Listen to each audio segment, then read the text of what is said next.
Hello everyone, this is Bloody Bananas. Welcome to another video. This is going to be another video of deep analysis into 3 battles that I recently did. These battles are going to be just going through the battle. I'm going to talk through the entire thought process that's going through my mind, and that's probably going through my opponent's mind as well, and where we could have done better, where we could have done how we're going to lose for the win conditions, how we're going to find the lose conditions so we can avoid them during the match as well. And before we start doing that, I also want to give a huge shout out to all of you guys for getting to 500 subscribers for me. I think that's a huge goal for me, already hitting 500 subscribers, so I really appreciate all of you guys' support. And without further ado, let's get into some of the battles. Let me just alright, so first game, I'm running a team of Chestnaught in the lead with Lanturn and Skarmory in the back. This is not a team created by me, it's actually a team created by a content creator as well, Neil Armstrong, I think, or actually, so Neil Armstrong is also a content creator. He ran this team but with Superior in the lead, so I just decided to use Chestnaught here, and obviously we had a really bad lead against Hypno.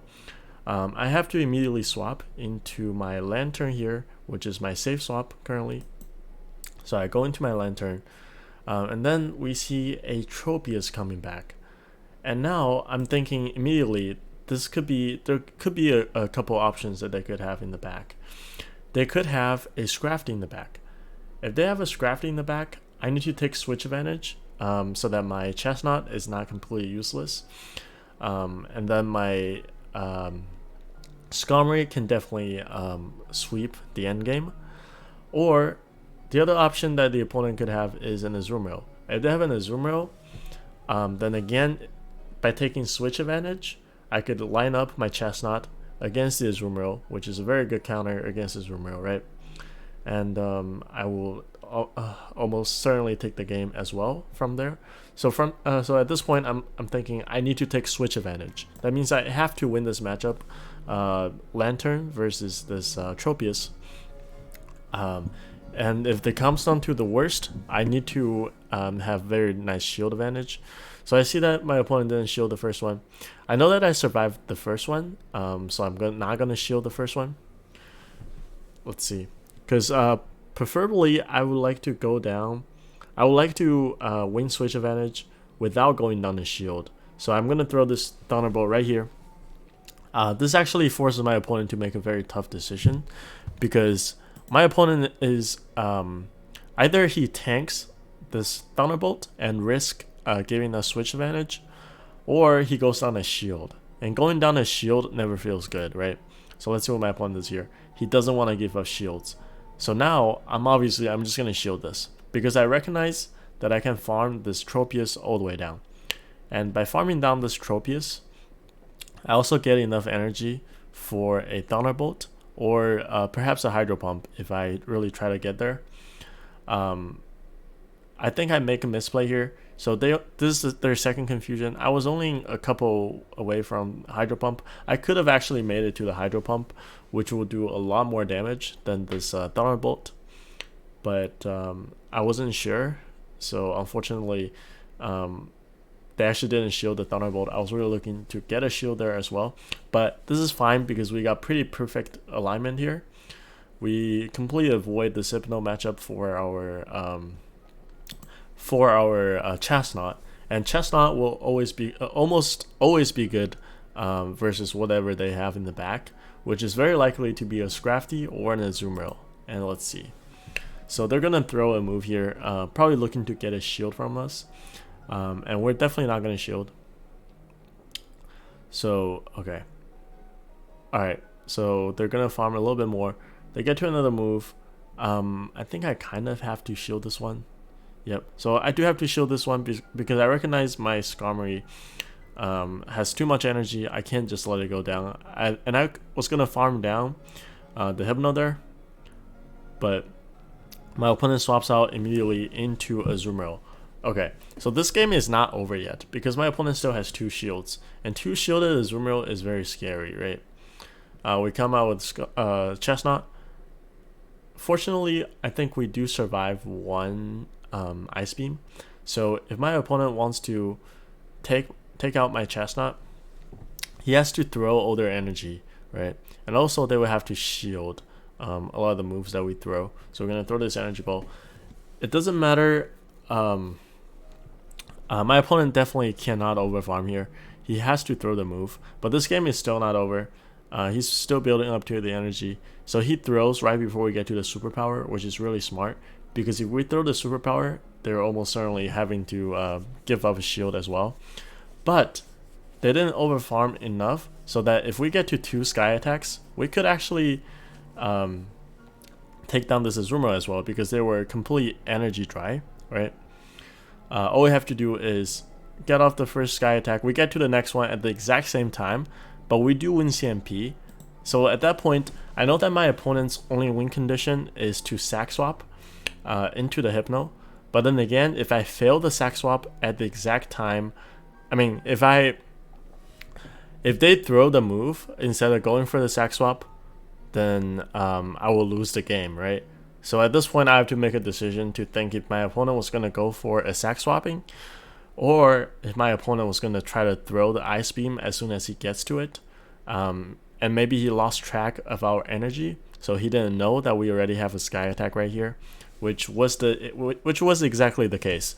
If my opponent went for a sack swap into the Hypno right here, we would have lost the game. But then again, so also I had to make a decision there as well. So that came down to actually really close at the end there. Because it was basically just 2 choices, right? I could have thrown the move right away because I know that I win CMP. But if they sack swapped at the exact same time we got to the move, we're going to lose the game. So a lot of times it comes down to the 50-50. But yeah, I had to throw there. I didn't have to throw if I thought they were going to go for the sack swapping. Yeah, so a lot of times it just comes down to that. And if I lost to a sack swapping at the end there, then very good play by my opponent there, by keeping track of all the energy, right? So here, we land a really good lead, right? But this is not game over in any way, right? Okay, we got a good lead, and they swap into Azumarill. Look what we have in the back. We have Victreebel. Again, perfect save swap. How are we going to lose this game? Let's see. It looks like there's almost no way we're going to lose this game, right? Well, they get to the Ice Beam. They're not going to get to another one. We do have to shield the first one. So this actually puts me in a really tough situation because we're going to get farmed all the way down by the Skarmory. And I'm not running a Bastiodon here. I'm running a Walmart Bastiodon that doesn't really resist the moves from Skarmory as much. So here I'm going to throw the Acid Spray, but the thing is I will get farmed down all the way here, right? And I have a Walmart Bastiodon in the lead, so I cannot tank the moves from Skarmory nearly as well. He actually got to a Brave Bird here, and you guys are going to see how much Brave Bird does here. You guys are going to see how much a Brave Bird will do to a Walmart Bastiodon. Even though this is still a great lead, right? This is a really, really nice lead here. But still, just look at how much damage this is going to do. It takes out almost 60% of our Boldore's health.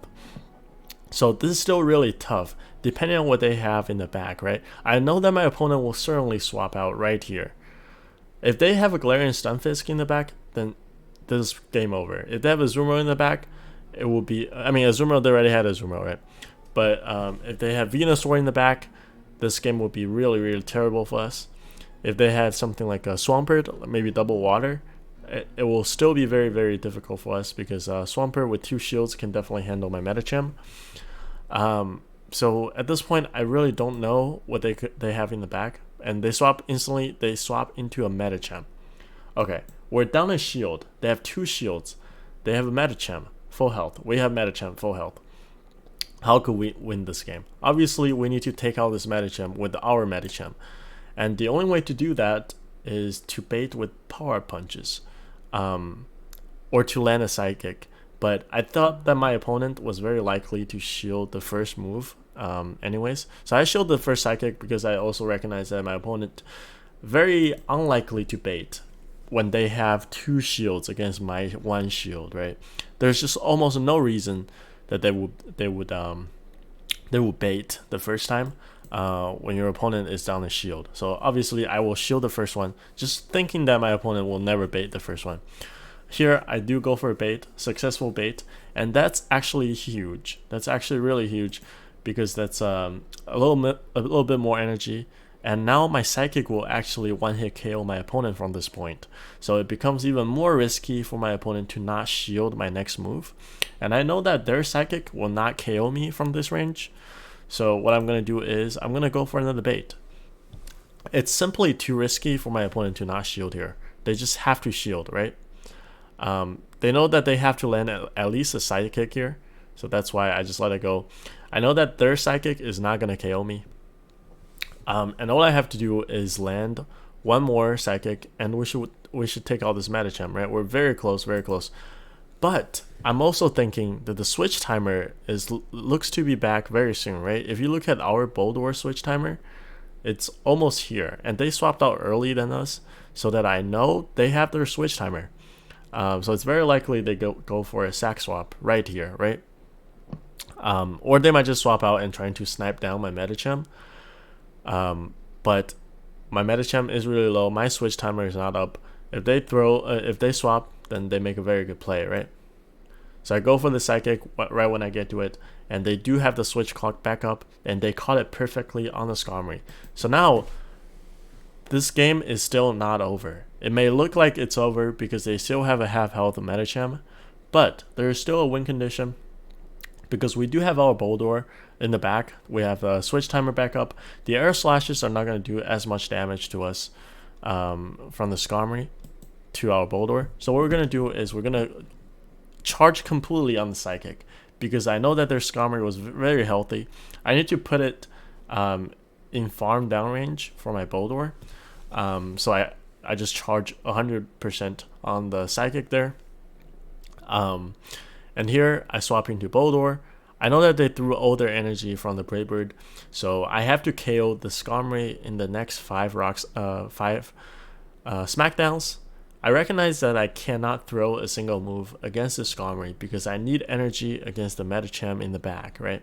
I definitely need to come up with a move in order to KO the Medicham. So my only win condition is going for a full smackdown farm down right here. So 1, 2, 3, 4. They need 1 more to get to the move. 5. Exactly. We KO the Skarmory right when they get to the move of a Sky Attack. Our Boldore is very low, but it doesn't matter because we have a move saved up. So we just go for a Bulldoze right here. And this should be enough to KO this Medicham. So it looked like to be a really easy game just from the lead and the swappings. But then it turned out to be a really, really tough game, right? And it almost looked like an impossible to win game at the very end. But fortunately, we're still able to see the win conditions, right? Those are the only win conditions that we had was to bait 2 shields and then land a Psychic on the Medicham, or they caught the Psychic, so we didn't land the Psychic on the Medicham, but we were barely just enough to farm down the Skarmory to land a big move to KO the Medicham in the end. So my opponent also recognized their win condition at the end, which was not letting the Psychic take out my Psychic to take out their Medicham. That's why they went for the sack swap, which was perfectly done. It was just very well played by my opponent, but it came down to a very close game. So yeah. Alright, here again, it looks like we have perfect lead, right? We have Shadow Dragonite versus Venusaur. This looks to be a perfect lead. How can we mess this up? Alright, they swap into Azumarill, and that's already really, really tough for me. I do not have a good answer to Azumarill at all. So this is really tough for me. This is a problem when you're running like ABB type of lines. When you're winning switch advantage and they swap into something that you don't have an answer for, you have to maintain switch advantage, but then you also can't really risk going down shields too much. So here I shield an Ice Beam, and this will haunt me a lot. But then again, if I don't shield this, I will lose switch advantage. So this already puts me in a terrible situation. I have to just go for a Sludge Wave right here, and hopefully it's almost enough to take out this Azumarill. I believe that if it's a really high rank Azumarill, I still need one more Hydro Cannon. So this is very tough for me. Yeah, the Azumarill takes it with no problem at all. And I make another huge misplay here. I know that I'm still not within the Ice Beam range, so I don't have to throw my Hydro Cannon right away right here. What I could have done is overcharge quite a lot more, tank an Ice Beam, and then have residual energy to hit back against the Venusaur, right? But I decided to throw right here, which is a terrible mistake by me, because now I'm not going to get any additional farm. And the worst thing about this is I have way too much health on my Swampert right here. By having too much health here, I'm giving more energy for my opponent Venusaur, so that my opponent Venusaur will reach a Sludge Bomb, and the Sludge Bomb from Venusaur will almost take out my Shadow Dragonite. And already down a shield. Obviously we had to maintain switch advantage, right? Because if we don't have switch advantage, our Marstomp is just going to destroy it by the Venusaur. But we definitely can't afford giving my opponent so much farm, as you guys are going to see. He gets 1, 2, 3, 4, 5, 6. He got to 6 Vine Whips. So he was 1 Vine Whip away from the Sludge Bomb. And I tried to go for a Sludge Bomb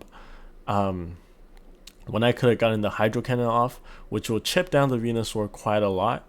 And as you guys are going to see, that actually haunts me at the very end. Because with the Hydro Cannon, it will put the Venusaur in around half health from here.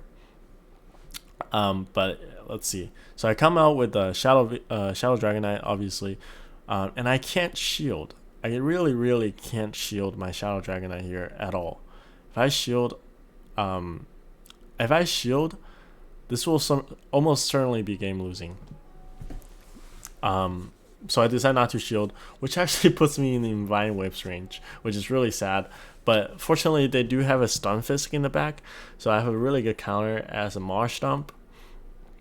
I think 2 serves will KO, and we should be able to tank an Earthquake and almost a Rock Slide.